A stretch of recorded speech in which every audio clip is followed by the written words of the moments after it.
first, ready to go. And go live with YouTube again. So whoever didn't see the first one, we'll start again. All right, we're holding chapter 73. And thank you, Barbara, for sponsoring this class. I hope that helped towards your goal. And law 10. So it's the laws like this. It says that Kalim sha'osim behem melacha. If you have utensils, tools that are used to do something that's forbidden on Shabbos. So the thing itself is forbidden on Shabbos, the work that's going to be done. For example, kigoi machresha, like a plow. You're not allowed to plow on the Shabbos. So what's the law about and other things that are forbidden on Shabbos? Same things would obviously apply. Same law would, same idea would obviously apply to electronics, I would assume. Is Asr lahasker le'eni Yehudi be'erev Shabbos. If you want to rent it out, you cannot rent it out on a Friday. So if you have a plow, you want to rent it out and take money for it. So you can't do that transaction on a Friday. The one would ask, what do you mean? Am I obligated that the animals have to rest on Shabbos? But this is not an animal, this is a plow. So I have an obligation for my plow to be resting, so to say, on the Shabbos. No. So why can I give it out to someone and rent it out? Because there's a financial transaction, even though the financial transaction is going to you as opposed to you're not paying someone. Nevertheless, Shabbos, and you've done this transaction, this financial transaction on the Erev Shabbos on Friday. Mechse is considered or looked upon as if the non-Jew is your emissary. Seemingly, for the non-Jew to be your emissary, you would pay them. But nevertheless, the financial relationship combines the two of you to be connected, and therefore there could be the idea that the person, when he or she works on the Shabbos, is working on you as your emissary. However, if it's the day before, on Thursday, because then it doesn't seem like you hired this person, or this person is your emissary to work on the Shabbos.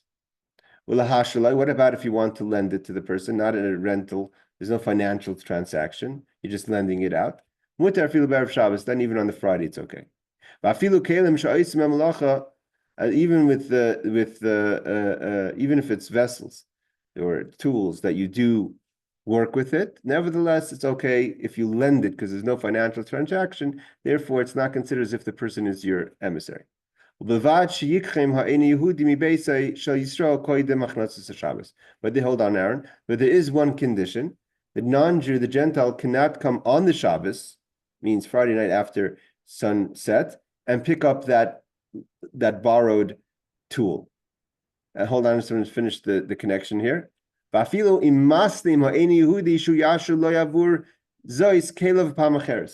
Even if you make a condition, I'm lending you this, but I would like to borrow from you on Monday your mixer or your television or your car, right? I'll lend you my car if you lend me your car.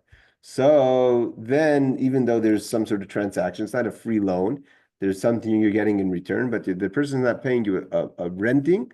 He's not renting, or she's not renting it from you. It's not a money transaction. Therefore, the favor transaction is not considered as if the person is your emissary. Mutter is still permitted. We don't consider the lending understanding, the borrowing understanding, as a type of rental, and therefore it is permitted. Yes, Aaron. Okay, so using money as like you said, as the example, if two people both live in New York, and I'm going to use him as my emissary, and on the other half of the world, it's on Saturday, it's Sunday, and let's just say I could make money by buying stocks or investing, and I use even a non-Jew to do my transaction. It's forbidden to give him the money on Friday, or does this only have to do with vessels and? Okay, so it's a good question, but this is not the topic that we're talking about. Over here, we're talking about you. Let's just make it simple. You have a car, or let's say a plow is a good example because a plow is a straight up biblical prohibition. You're not allowed to plow on the Shabbos. You have a plow. or if you want to, and if I would assume that a lawnmower would be the same idea, right? Because you're cutting the grass, which is prohibited on the Shabbos. If someone came to you, a Gentile said, I would like to rent your lawnmower so I could mow my lawn on Friday. He comes to you on Friday for this transaction. You're not allowed to rent it out. You could lend it to him or her, but you're not allowed to rent it out. The money that he's paying you as a rent, the rental fee for taking your lawnmower, right, is making that financial transaction makes it as if he is now or she is now your shliach, your emissary, to mow the lawn with your mower on the Shabbos, which is a prohibition on Shabbos. However, Could I give him the mower as a, like you said, without any transaction on Friday? He keeps it until Monday and double charge him on Sunday? That's an excellent question. That's called harama. You know, harama means it's like when you're trying to.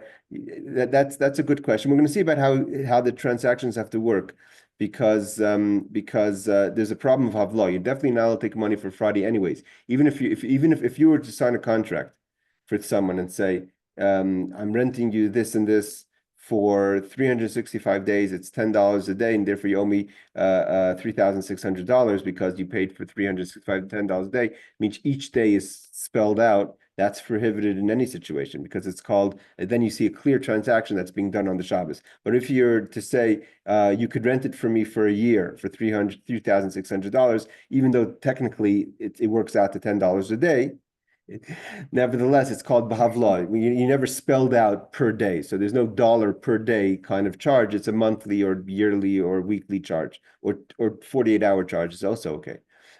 So therefore, the question, if you're talking about if you were to double charge them on Sunday, for Sunday, with kind of you both on the winking at each other, knowing that's really you're charging $20 for Sunday, really it's $10 for each day. That may not be a problem, although it's not exactly straightforward. But that's okay. It doesn't have to be straightforward because you're not really doing a transgression over here by renting it out. Because at the end of the day is you don't have to have your lawnmower in your garage doing nothing on the Shabbos. It's just mechse. It looks as if he's your messenger. So here you're giving it to him as a loan, and then you're turning that loan into a transaction after the Shabbos. It's a good, excellent question. It could be that would be permitted. But the straight up loan is okay. Just to lend your lawnmower, sure, take my lawnmower. Even if you say, well, next week I would like you to lend me your car or something, you know what I mean? So even though there's a kind of a transaction in the lending relationship, but there's no financial transaction, it's still permitted. So similarly, I'm assuming your question, which is an excellent question, would be permitted. So then in such a situation it's permitted. Okay, and renting on Friday things that are not, hold on, Barbara, there's no prohibition in the tool's usage to rent your broom on Shabbos, let's say, is mutar fil b'erev Shabbos. Then even on a Friday you can do it again. You could do the transaction of the renting on a Thursday, you just can't do it on Friday. Again, this is all in condition that the non-Jew comes and takes it out before the Shabbos. Yes, Barbara. I just want to make you aware, Howard just posted on WhatsApp that the YouTube feed is down.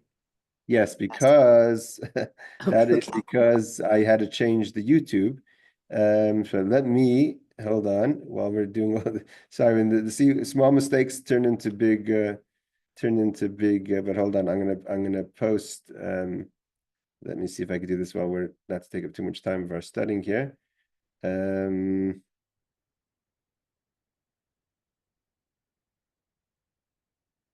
Hold on, I'm not sure how to do this. Oh, here we go. Just tell Howard to join us on this channel. And Howard, if you hear me, you could just join us on Zoom. But if not, he's going to fix it. He can't join us on Zoom because he's on he's not listening. They can't hear you. They can only hear you? I'm saying he can't hear you because he's not on the YouTube. He's not on the YouTube. I should text him, but I don't want to lose what I got. Hold on a second. I'm gonna do it right now. The funny thing is, I could walk to his house in 5 or 10 minutes. I don't know. You guys are so close. Okay, here you go. Yeah, but I don't want to lose what I got. Okay, let's go. Let's continue. So this is okay. I just posted it. So here we go. Says he's watching now. So we have 27, footnote 27. Rabbeinu, so we're talking about it's forbidden to rent non-Jews on Erev Shabbos. This is Rabbeinu Yonah. Rabbeinu Yonah is the great Rabbeinu Yonah, who was a Rishon. Rabbi Kiva Eger or Chaim rules that we may be lenient in cases where the article is normally used only for work that is rabbinically prohibited. So if it's not like a plow, which is biblical, like I said, that's why the plow is the example as opposed to things that may not be biblical. So if something that's rabbinically a prohibition, we could be lenient to rent it on the Friday if you didn't do it before on Thursday. So there's a difference if it's a rabbinic prohibition or a biblical prohibition. And there, Rabbi Kiva Eger says you could be lenient. On 28, it's talking about in the case where you've worked out an agreement that you will lend him or her your article that's prohibited, your tool, and if they return the favor at another time to you. He says if you lend them to him on the occasion that he lends you his tools at a later date for even longer period of time, sibar halacha. On the condition, sorry. So the writing's so small. If you lend them to them on a condition that he lends it to his tools at a later date for even longer time, then it could be a question. Meaning to say, then it's not a free trade. Hold on, Aaron. It's not just a free trade, but you're lending it for one day and he has to lend you back or she has to lend you back for 2 days. So there the transaction is maybe a little more questionable than just a free exchange of articles. Yes, Aaron. What about creature comforts like air conditioners and fans? Well, it depends. See again how you look at we have to look into law of what is the prohibition of an air conditioning and a fan using electricity on Shabbos. Plowing is definitely one of the biblical. The question is going to be if the air conditioning is considered lighting a fire on the Shabbos. So, well, they told me driving a car is lighting a fire on Shabbos because it's not an animal. Yeah. So that's where the question of how electricity is viewed. But it's definitely not. It's rabbinic. Definitely, it's rabbinical. It's a rabbinical for sure. And therefore, you shouldn't do it on the Friday to lend someone your fan or air conditioner. You can lend it to them. You can't rent it to them. All right, verse, law number 11. So it says like this. This that we said in all the different situations where it's okay to rent to a non-Jew your tools on Friday, Thursday, what have you. Dafka, this is where the question comes to havla, so to say, swallowed up, where you kind of round up the pricing or the rent. This is all on condition that you do not take the rent specifically for Shabbos separately. Ella b'havla, it's only allowed in a case of havla toch shari yamim. So how is he translating in English havla? Only when you're not paid for Shabbos separately, but rather as a day among the other days. Okay, he's just translating the idea, not translating the word. The word havla means kind of swallowed up, where the days are swallowed up to become a single unit as opposed to a separate day. So if you say, like I said, you charge per the week or for 48 hours, but Shabbos is not spelled out as a specific day, so then it's okay. But if you're going to say, I'm renting it to you for 3 days and my price is $10 a day, so then Shabbos becomes its own day, then even on Thursday, it's not allowed. He gives an example. If you rent it for a month or a week, even though your price for a week is a quarter of the price of a month, which basically is per day.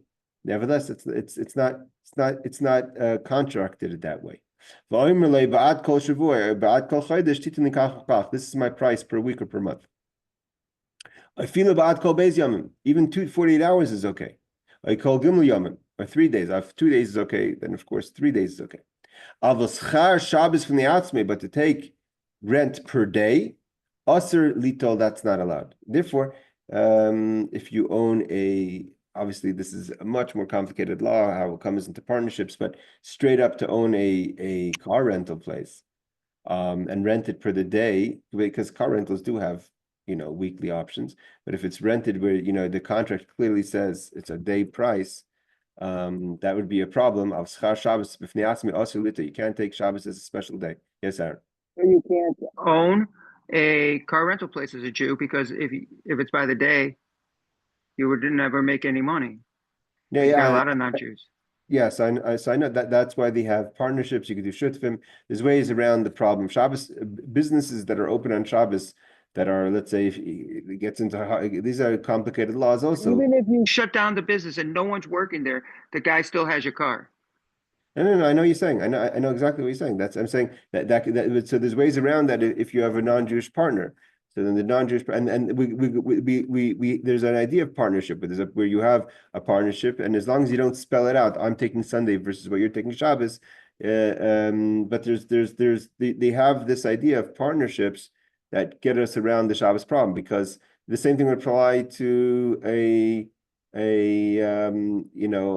any kind of business, even if it's a hotel or a hospital that you charge per day. There's a lot of this gets very complicated. How we take profit on the Shabbos. It gets even complicated. It's questionable even when it comes to owning shares of a company that does things, that owns chametz or things like that, when it comes to Pesach. So how does it work with partnerships?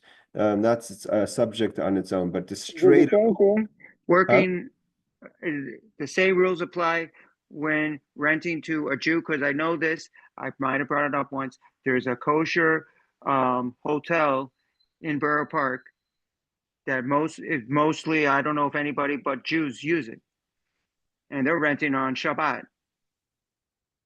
So I know. First of all, you have in Israel, so they have but they're not doing anything prohibited. The question is making money on Shabbos. How it works about making money, but it means no one's doing. They're just renting. A car rental is different than a hotel, but nevertheless, it goes into the question of making money on Shabbos. So they have ways that it's set up for a person to be able to have these things operated. Yes, Barbara. I was just wondering, how would this apply? Because you mentioned like stocks and stuff. So like you have a 401k and all your money that you're putting into it is distributed across these stocks, and they're making money on Shabbat. And so how does that work? Yeah, so there's many books and publications of discussing, and this is becomes a question even more severe. Let's say on the Pesach, if you were to own stock in a company that has chametz is you can't have any ownership of chametz, right? So it's then you become an owner of chametz. These are all questions, and there's discussions about how we work around these things, and Shabbos and chametz and all these other prohibitions in joint partnerships. 401k, Mr. Rabbi, is less difficult than direct ownership of a stock, because there's already a buffer between you and the stock. You don't even know how you own really shares of the 401k of the fund, and the fund owns the shares of the company and is paying you, based on their profits. So it's not really directly as much if you were literally to buy shares in the company and own shares of the company, as opposed to owning shares in the fund. What do they do? It's similar to what you were saying last week about a house. If you arrange for someone to build a house for you and they work on Shabbat, that's forbidden. But if I buy a house from a realtor, there's a buffer there. So it's the same thing. Okay. Similar. Again, it has to be discussed. This is not the place for it. Here we're talking about taking profits from your utensils that are being used on Shabbos, and even if you gave it out in a permissible way, if the money is spelled out on the Shabbos, that's prohibited. Again, he says even 2 days is okay, but not 24 hours. I was Shabbos, and they asked me to take the wages of Shabbos on its own. Hey, Ariel, welcome. Then Asr Lito, then you can't take, if you have a contract that's daily, you can't take the money for the Shabbos. I feel even if you have a rental agreement that's for a year per day, right? So let's say I'm just giving an example, not that this is a prohibition, but saying like the example would be sometimes people take a Airbnb, right? So the price is I'm charging you per day. You want to be here for a year, you can pay every day this amount of money. So then that idea, if it's in a rental with a tool that's a prohibition that is prohibited on Shabbos, its usage is prohibited on Shabbos, would be considered a problem. Why? Hey Rebecca, why? Shaimarni, because I say ani maskelecha l'shana shaimer, because it says ani maskelecha l'shana ilachodesh ba'ad kol yom because I'm basically telling the person I'm giving it to you for a year. Or I want money. How many days are in the year? I want money for each day. Even in such a case, where is it prohibited? Even in the case where at the end, when the person pays, he doesn't give you 300 checks, or she doesn't give you 300 checks or 300 credit card charges. You pay one time. You're paying with one check, one transaction, one wire, one ACH, whatever you have. But the calculation is based on per day, it's prohibited. You cannot take that money. You have to say, okay, there's 52 Shabbosim in the year. You have to take out the 52 Shabbosim, unless you contract it as on a weekly or even bi-daily basis. Why? Because at the end of the day, the very fact that you're counting separate days and you're taking money for Shabbos, that's prohibited. And it's prohibited. There's no way around it. You cannot take Shabbos money within. It's not havla. It's not a group together, swallowed in to a general price. Even if the tool is not a prohibition, means even if you're renting, and this is where it goes to Aaron's case with the hotel. Means I'm not doing anything wrong. I'm sleeping in the room. I'm allowed to stay. If I was your guest, I could stay in your house. But the fact that you're charging me to stay in your house and I'm taking money for the Shabbos, that's prohibited. Here you go. Even to stay in a room, but you're paying for the day of Shabbos, that's prohibited. Doesn't make a difference if you're making money off a Jew or non-Jew. So therefore, it's majorly a question, obviously, of how do the hotels in Israel, or like Aaron says in Borough Park, the places that have kosher hotels, and your clientele are Jewish or Gentile, how do they operate? So they obviously have a system built in where there's a partnership with the Gentile, where the Gentile gets a little bit of the profits, and based on that, the money is going towards that partnership. Again, but it's not just as simple as that, but that's the basis of the idea. How exactly it has to be worked out has to obviously be dealt with your local rabbi. I mean, again, this could be a simple question. If you have an Airbnb, or if you have how do you run an Airbnb on the Shabbos? So it's not so simple if you're making money on the Shabbos. And I don't think But isn't there everyone says ask your local rabbi, but there's a general rule that Israel and America and Europe and they're all over the world, you got to follow something the rabbis look at and say, this is why I say what I say. Say that, yeah, I know that. There is a way there's obviously, listen, Airbnb, I'm trying to see which, I can't find footnote number 29 here. Oh, here it is. Airbnb, let's just see this note and then we'll get back to your question. Ron, this is prohibited only because the non-Jew may back out in the middle of the week and pay only for the days that he actually used it. But if the Ramah says an interesting way of looking at it. But if the terms of the contract require him to pay for the entire time, you may take the rent for the Shabbos as well. So the Ramah makes a big deal. He said like this: the only time it's a problem if you're taking payment for a week, even if you're paying it that when it's being paid for per day, is if the contract allows for the Gentile to back out and say, okay, I only took it for 3 days, even though the contract's for a week, but I'm only going to pay for the 3 days. It becomes a problem, because then clearly you see that the Shabbos was a special day. But if the contract says you're taking it for a week, the price is per day, but if you back out, you still have to pay because your contract is for a week. And the contract, that stipulation, that condition in the contract, automatically makes it into a havla. Meaning to say, you have to look at what that means. The very fact that you have to pay for the week and you can't back out of the contract once you start the contract, by definition, makes it a single payment. In the situation of how does it work with hotels and other such things where a Jewish person has ownership, I'm saying is there is a method of doing it, obviously, but I'm not, I don't have that method here that I could tell you right offhand, but there's a concept of a partnership with a Gentile that you go into that contract. I'll study more about it to bring it up in the next class, is what's used for a way for allowing for you to have that system. Again, the same thing applies. I know my grandfather owned may soul rest in peace, owned old age homes, and so you have Jews and non-Jews that are paying price per day to be in the hospital. So he had a system of a partnership for Shabbos. But I'm saying, but even that's a business. But you have sometimes it's a little more complicated. If a person says, "Okay, I have I have a basement in my house. I want to open it up to Airbnb." While that's okay, it's you have to figure out how to do it, because if you're taking a price per day and you're taking money for Shabbos, it's a problem. Especially when people rent out only for the day. People sometimes don't take it for 2 days. If you make it a 2-day contract or something else. And okay, and also Airbnb, the problem with Airbnb is that you're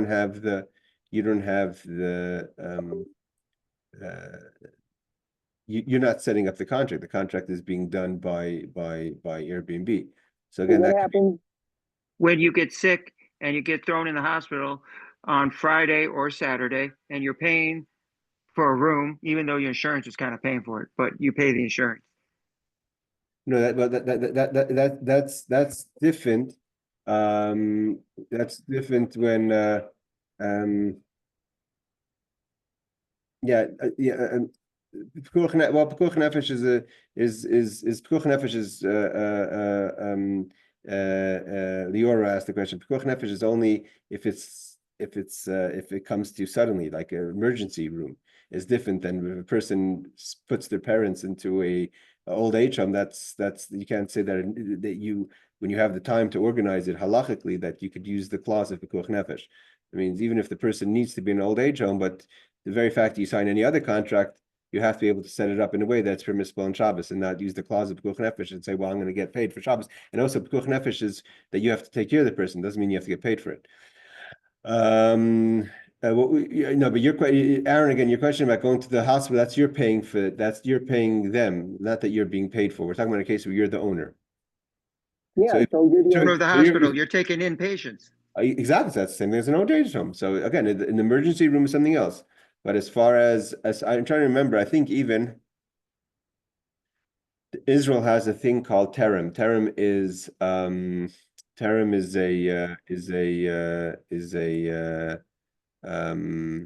an emergency walk-in. They did a great thing. Unfortunately, the person who started, Dr. Applebaum, was murdered.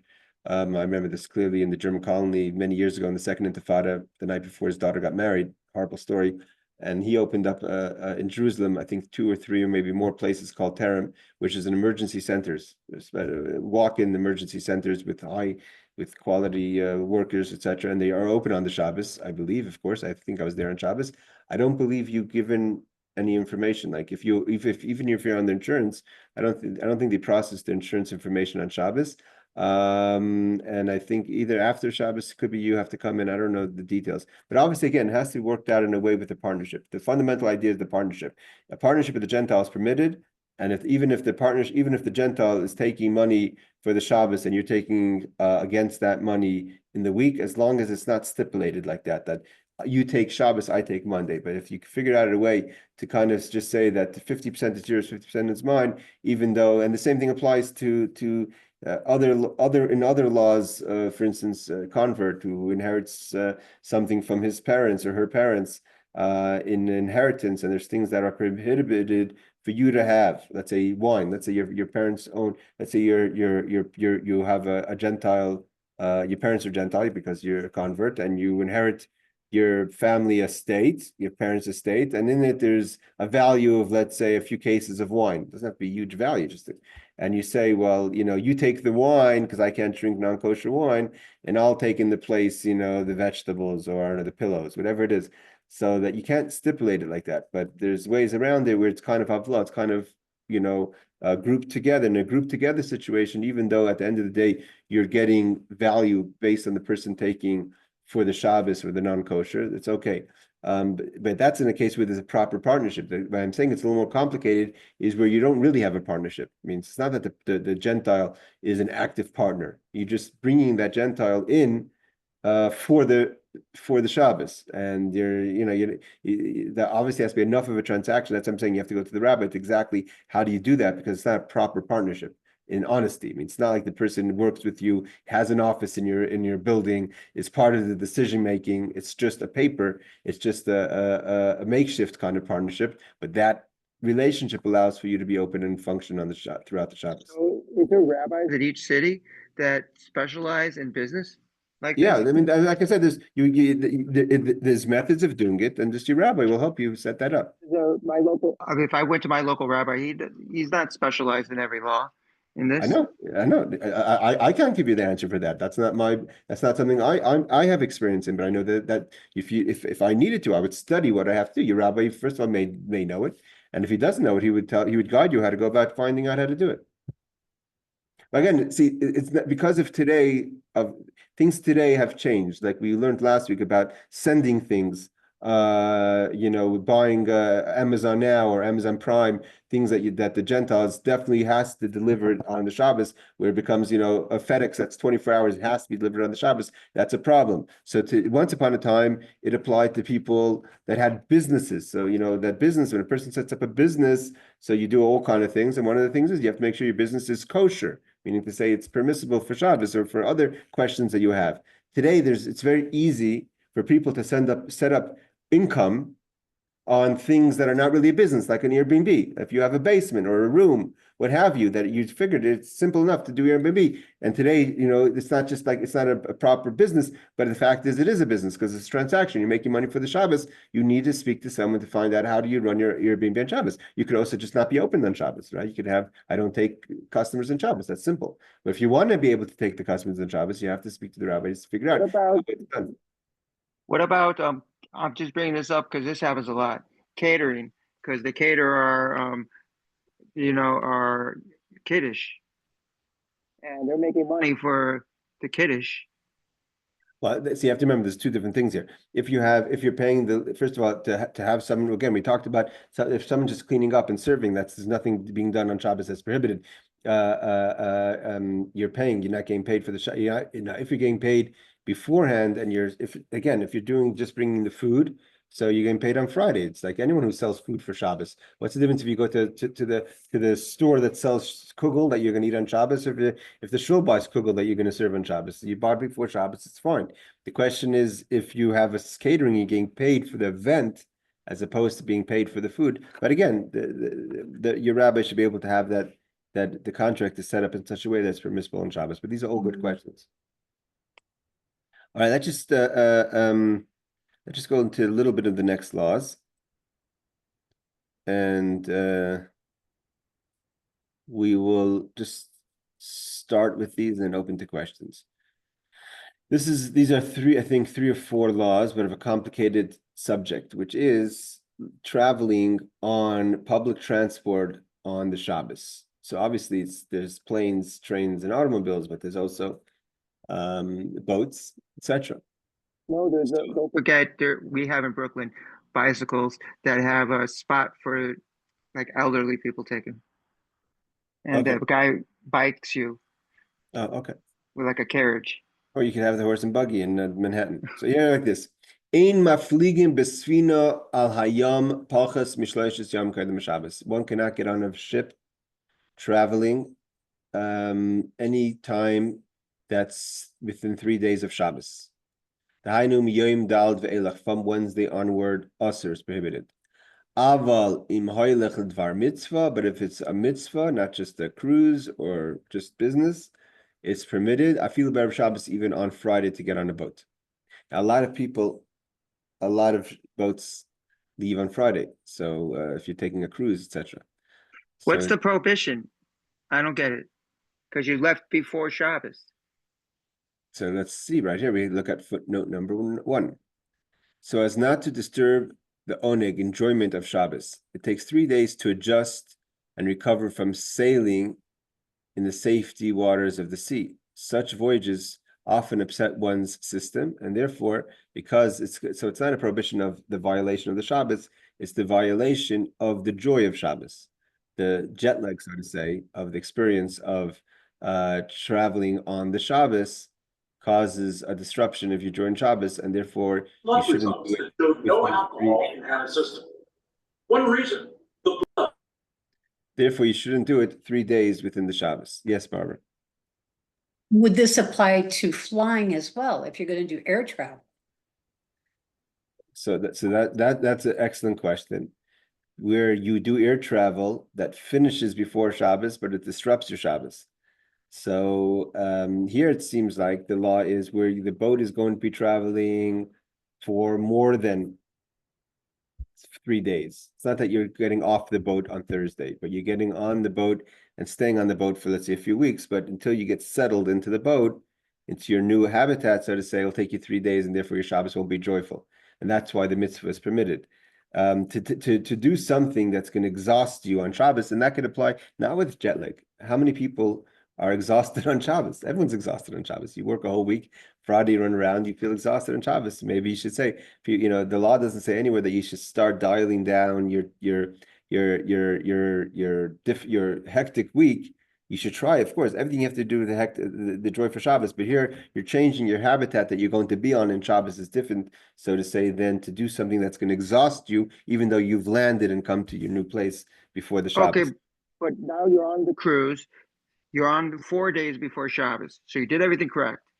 Now on Friday, you're going to go to a port to get off, to enjoy, and you can make sure you're back half a day. So you have half a day to prepare for Shabbat. You want to go out for a couple hours. Could you do that? So that's different. I'm not saying this on authority, but just on a guess that, and I think this really applies to the way it is that once you're ready kind of on the boat, right? So stopping off for a few hours at the port is not going to disrupt things. It's just getting used to sea life. The idea is that that's why we're going to see in a second that this applies to the sea, not to rivers, because the sea kind of people get seasick, right? So it takes 3 days to get adjusted to the sea life. So once you're ready on the boat, then you're just stopping in port for an hour. You've already kind of listen. People go on the ferries. I've never traveled. I've gone the ferries. Like Barbara knows, if you live in Seattle, you take the ferries all the time. But I've never been on a cruise. But people that have been on a cruise, it's a real thing. Obviously, that they get really seasick and it's hard to get used to it. So one should not do it before the Shabbos. I can tell you that my Sephardic family said, because it's just what they do.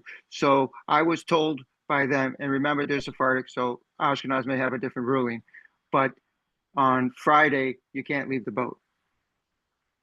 Okay, because of this, because of the disruption, possibly. Maybe I'm wrong. I could accept it. Yeah, could be. Okay, so let's go. So he says like this. However, he adds that some authorities hold that is permitted even for a business trip, and not just a mitzvah or business trip, anything other than vacation. Other authorities hold that only for a mitzvah is permitted. Sirama and Mishnah Brura. Okay, so there's different opinions on if it's a business trip versus again, we have to examine this law a little more. These would be one of the laws. I've made some notes of the laws that we've learned in the Kitzur. The Kitzur is the short version of the law, and that when we learn the longer version of things like what we just learned about in lending out things and taking payment and hotels and other questions, how it applies today when cruises leave on a Friday. Okay, al-naharis, but on rivers, which is not the sea, then it's not an issue. I feel about Shabbos even to leave on the Shabbos. As long as you're not obligated to do any work on the Shabbos. It says, and even if the animals pull the boat is permitted. So I guess, if you have a really narrow river and you have animals, I guess, attached to the boat on the side of the river and they walk the boat across, is not a problem. So he says, sailing on rivers usually does not disturb one's Oneg Shabbos. So then, and there's a lot of river trips today in Europe. You take river trips. So the river trip is different. A river vacation is different than a sea vacation, than a You go cruise down trip. the Mississippi. Or the You could Mississippi. take a cruise on the Mississippi. Yeah, that would apply. Yeah. And he says, and you need not travel out of the Tchum on Shabbos. Second, and you need not travel out of the Tchum on Shabbos. That means the water must be. Sorry, hold on, I can't see. Must be 10 handbreadths tfachim deep from the bottom of the boat to the floor of the river. So it has to be a deep enough river that you're not kind of moving out of the Tchum on Shabbos, you're not moving out of the space. Once it's over that space, it's not a problem. But if it's a low river, then it could be an issue. Again, very real. This is not, that's not common. 10 tfachim is like 10 tfachim from the bottom of the boat would be 10 tfachim is maybe 18 inches. So very rarely that we're not talking usually about those kind of cruises. Like I said, the Mississippi is obviously not 10, is a lot deeper than 10 inches. It's a lot deeper. Okay, let's stop here and open up the question. Make this comment. So it seems like, because someone told me this, like I just give you this example, and it's not about this law, but it kind of is. So like I said once, I want to get one of these fancy, sofas with electronic, lazy boys, electronic ones. So you can go back and they're like, you can't get that because then what are you going to do on Shabbos? I said, I don't use it. I just sit on it and I won't touch the electronic part. I'll even unplug it. And they said, no, you can't even sit on it. So you have to get the manual one. So it seems like these laws, some things you can't even do as a Jew because you might be tempted on Shabbos. Okay, start again. I didn't get the question or the statement. So I'm using this as an example. So like if you buy a lazy boy that's electric, because I said one day. What's a lazy boy? Oh, it's those recliner chairs. Okay, sorry. So and you can get an electric one where you push a button and it does it automatically. So my brother-in-law said, no, you can't get that because it's electric. And I said, so on Shabbos, because you can't use it on Shabbos. So I said, I'll unplug it on Shabbos if we can't use it. He says, you can't even sit on it on Shabbos. So what are you going to do? You might forget and sit on the chair. And so I'm saying with these laws and with a lot of laws, there's some things you can't do on a daily basis because it affects Shabbos. Yeah, so that question's another question, is the question of a person being used to doing something, and therefore you want to make sure that you don't. Okay, a lazy boy, if that's what it's called, and that's unplugged, and there's no way to use it mechanically on Shabbos, to have a prohibition of using it because you may turn it on Shabbos. It goes into the question of how much of that's a risk, because the same thing would apply to any electronics. Some people have the custom of putting like electric or magnetic or something on their light switches, because you're also used to how many people make the mistake, unfortunately, if you walk into a room and you just have the habit, as soon as you walk into the house, to turn on your lights, you may turn on the lights on Shabbos. So there are people for that precaution, and a lot of synagogues have it. The synagogue in Seattle has it. Some people do it in their homes as well, that they'll put things to block that the person shouldn't turn on and off the light on the Shabbos, because that's what you're used to doing. But nowhere does it say that, although that's a precaution, that you can't live in a home that has light switches on Shabbos because you may turn it on, and or the same thing would apply to your oven or other things. So there's that could get ahead. You could get ahead of yourself on that. Of living in a place where you're not going to be tempted, or you're not going to be by mistake violating the Shabbos. So I don't know the source of your brother-in-law's ruling for that. I'm not sure if he's a rabbi, if he's just assuming it, or if he's his local rabbi. He's just a guy who studies like I do. Okay, so then if he has a source for that, I'd love to hear it. But otherwise, I haven't come across that prohibition. Anything else, Chevra? Oh, what I wanted to add, I could bring this up. Like, okay, so you own an iPad. You could put it somewhere where you won't touch it.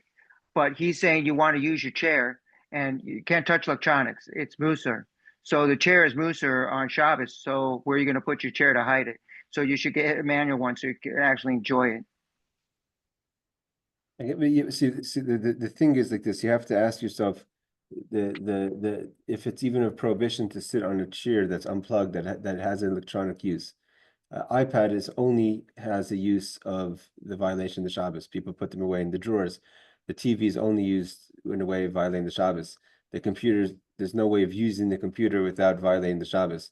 A easy chair, if you can sit in it without turning it on and it still has the use of a chair, it has two functions. It's a chair that also has electricity going through it. It's not like you can't compare a chair to an iPad because an iPad only has a use that's not permitted on Shabbos. The chair, you're allowed to sit on a chair on Shabbos. There's no prohibition sitting on a chair. The question is if that chair can also be used as in a way that violates Shabbos, and if it's only if a person will never sit in that chair if it's not on as an easy chair that's going to give you whatever the reclining or the massage, whatever it is one thing. But if a person would sit down and use it as a chair, anyways, it means it has a use as in a permissible way. It's different than if it only has a use in a prohibited way. Understand? Yes. All right, ladies and gentlemen. Again, sorry for the beginning. I see there's 3 chats. I'll check them quickly. Can you see the text? Yeah, I'm looking at them right now. Okay.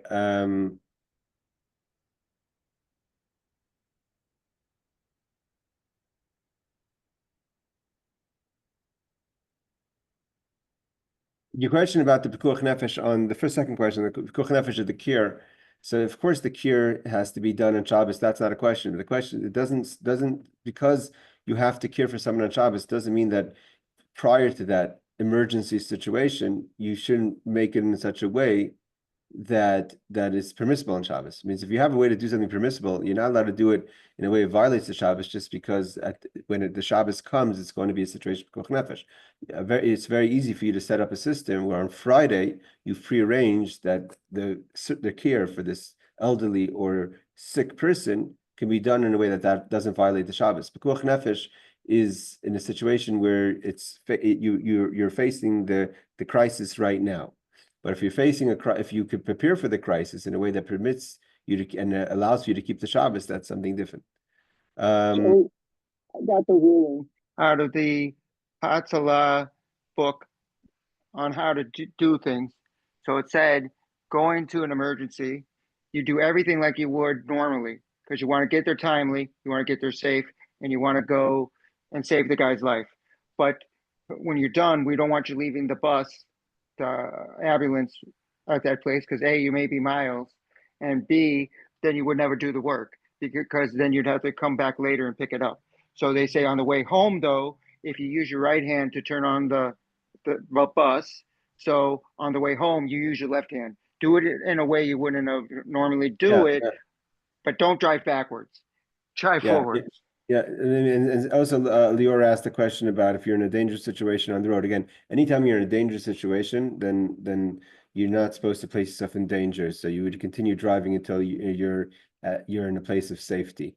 As far as muksa toy goes, that has the Shino, yes, about taking out the batteries. Again, if it has a use that's not prohibited on Shabbos, where you can use it in a way that doesn't violate the Shabbos, is different than if the only way to use it is, like for instance, an iPad. Even if the battery is dead, it has no use, really, proper use at least, for unless you want to use it as a support. But even then, it's not a real use. I'm talking about a real use that doesn't include the batteries or the electricity is different.